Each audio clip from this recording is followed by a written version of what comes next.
Every other class had all their kids. But Mrs. Gandy's room was totally empty. And you know why? Because the night before, at 2:17 in the morning, every kid woke up, got out of bed, walked downstairs, and into the dark.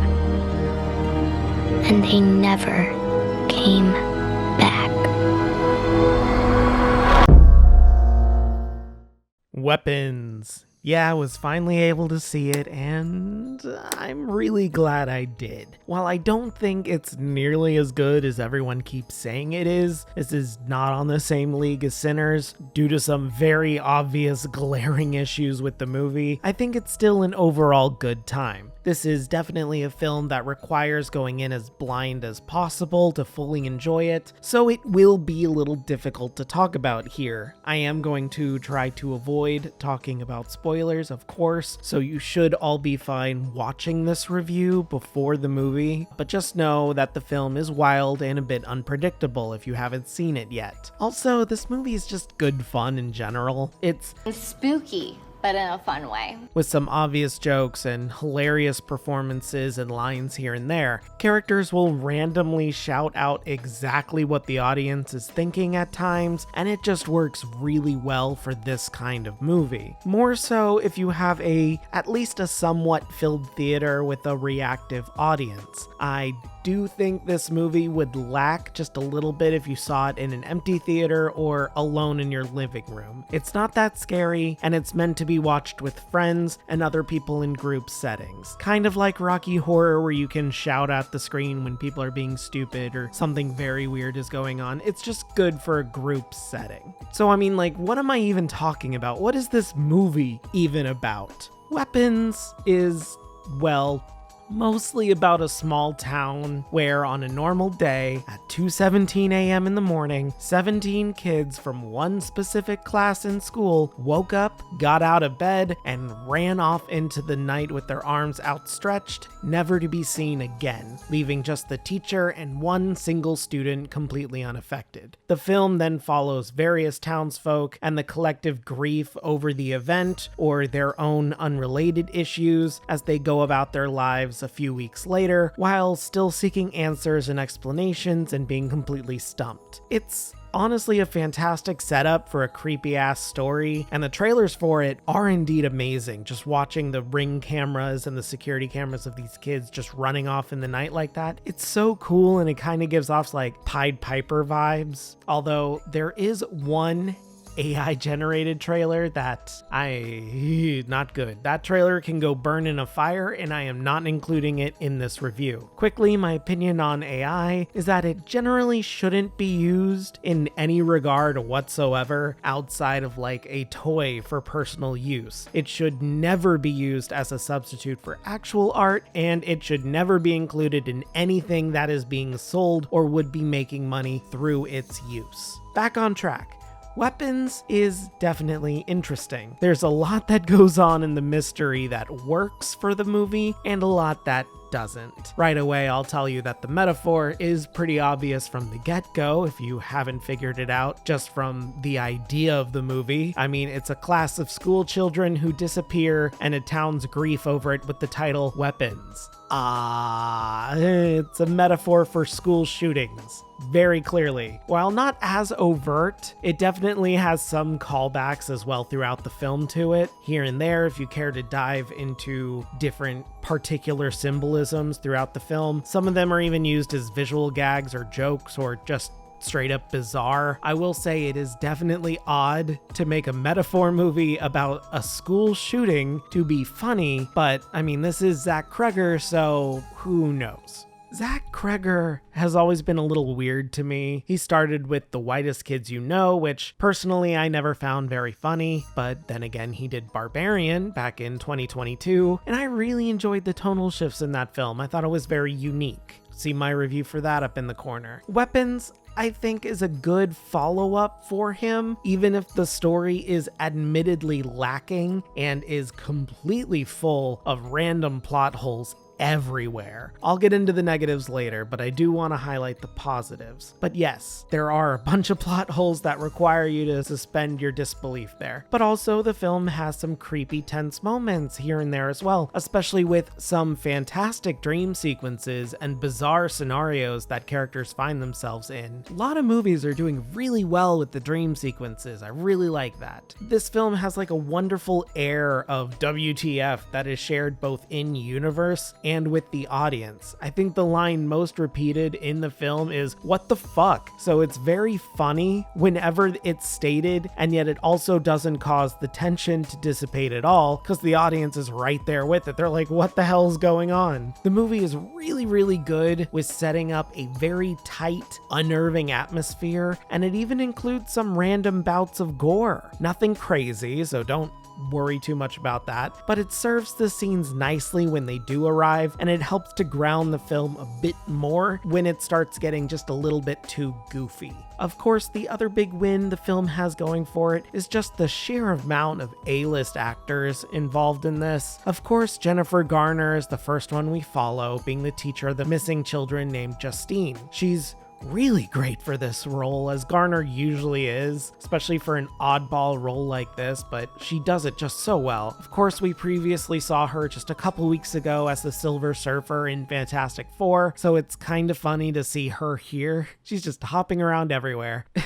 It also helps that Justine is a really interesting character overall. She's tenacious, depressed, and traumatized, but desperately wants to know that everyone involved in what's going on is okay, including the lone child left, and also really wanting to figure out what's going on because she's clearly not okay as well and wants answers and isn't getting any. Overall, she's just really engaging and fun to watch, even if she has no idea what is going on in general and makes some frankly baffling decisions. Next, though, we have Josh Brolin, Thanos himself, as one of the parents of a missing child named Archer, and he is mostly alright. He's got one of the shorter segments in the film, and he doesn't do much besides being a deeply upset parent and bring some masculine energy and kind of some detective work to the film. He does have a very fun nightmare sequence as well, and he gets to do some fun stunts by the end, but it's just okay. I like his inclusion overall. But keeping up with the Marvel train, we also have Benedict Wong, for some reason, as the principal of the school named Marcus. To be fair, I'm really only including him in this list to point out how this film has like a third of the actors from a standard Marvel movie here, but oh well, Marcus is still a fun character, and he has some excellent growth late in the movie that I dare not spoil for you. But it is fair to say, I have adopted a slight little mannerism he showed when someone was bringing him food. It's a blink and you'll miss it moment, and it's in the background, but it's so funny to me. I just found it so hilarious at the time, and it's just really fun to repeat in general. A lot of this movie has a bunch of repeating things. I see a lot of people running around with their arms out now. The last person I want to highlight though and talk about here is admittedly pretty difficult, since I don't want to spoil their character too much, but they are amazing and immediately iconic when they show up on screen, and that's Amy Madigan. She steals the show whenever the movie is focused on her, and there's just so many fun little mannerisms and mysteries surrounding her character. I want to see so much more about them, and the character she plays is just so great here.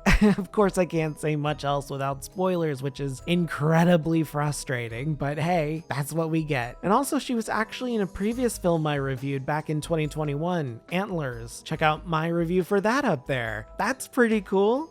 There are plenty of other strong actors, but these are the main cast that I want to point out and who the film gives the most fun scenes to. The child acting is okay for the most part. They're kids, I'm not gonna be upset about it. But of course, I need to discuss the negatives. Weapons is overall a ton of fun and a great setup for a fun mystery and some tense, spooky, scary moments, but it is lacking in a lot of areas. And that is mostly shown in the final 20 minutes or so of the film. While a good amount of stuff is explained with the plot and the mystery and things going on, there are a ton of plot holes left behind that even Kreger mentioned exist, but only because the story itself wouldn't be able to continue if they were addressed. Like a cop car left out that nobody seems to notice or comment on, or that one person in particular is acting strange in one segment, but nobody seems to notice or care or even pay any mind to it in other segments. It just kind of goes on in the background a little bit.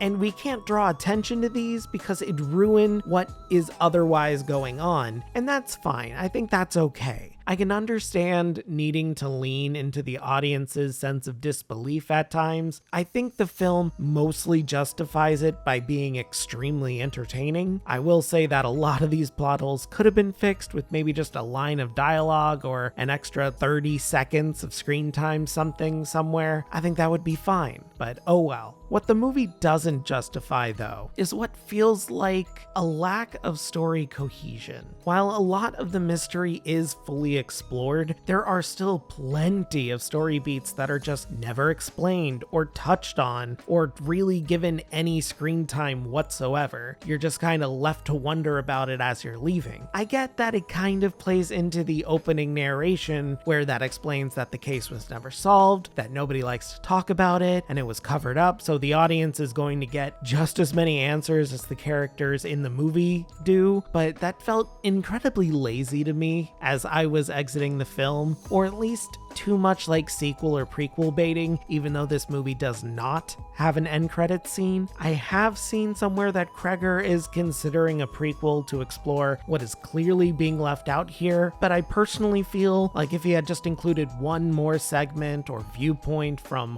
one particular character that was maybe 10 to 15 minutes long, I would have been much more satisfied with Weapons as a whole. Yes, I understand the movie is 128 minutes long. It's lengthy. But the last 20 minutes see the pacing slow down dramatically, and it really needed something to just tie everything back together nicer and answer any unanswered questions the audience has. What we get ended up being abrupt and slow, and that really doesn't fit for what the tone of this movie was trying to do up until then. It really feels like an oversight here. I read somewhere that this is because the overall story had no real direction when Kreger was just starting to write it. I think it mentioned that he had gotten about 50 pages into the screenplay before he even had an idea of how he wanted it to end, and I think that definitely shows in the final product. I don't think that was a strength of this movie at all, especially given the pacing shift so late in the film. It just really slows down. It hits a wall and it starts chugging. I'm honestly a little hesitant to see what Kreger does with the Resident Evil film reboot. He's got the reins for the next one. Oh no. I'm not really sure I trust him with it, with how he's handling his own movies, but we'll see. I do like these movies, don't get me wrong. I think they're creative and a lot of fun, but the direction and the story with them are just sometimes lacking in extremely specific areas, and he seems so laissez-faire with it. It's like, just focus a little bit more. Get back into the writing room. I'm certain you can come up with something. It's weird. It's also frustrating because I really enjoyed this movie for the most part. I think it's engaging,